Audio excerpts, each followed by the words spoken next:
Gagawa po tayo ng toge. So, lilinisan natin. Now, ito transfer ko na siya dito sa strainer.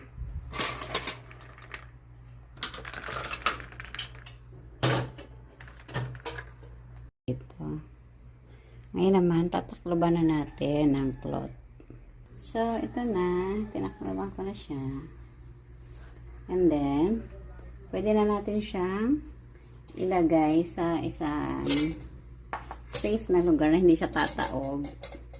May alaga kayong animals, may pet, baka maitaog ito. So, sa medyo madilim na lugar natin siya ilagay. So, ito na. After,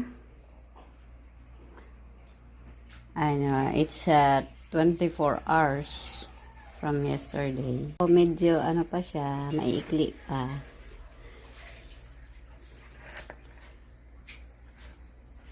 So, didiligan lang natin, babasain lang natin yung damit para tumubo ulit siya. So, basa-basain lang natin.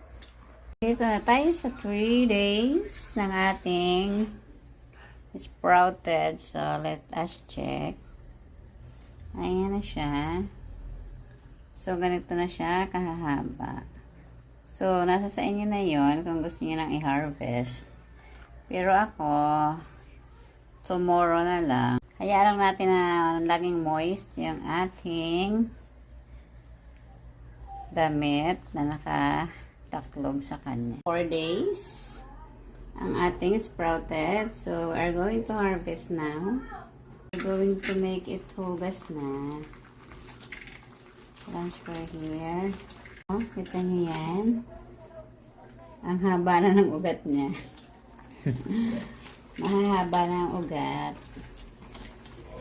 Wow! So, ito, this is 1/4. So, ganito siya karami. Bigyan na natin para matanggal ang kanyang mga balat.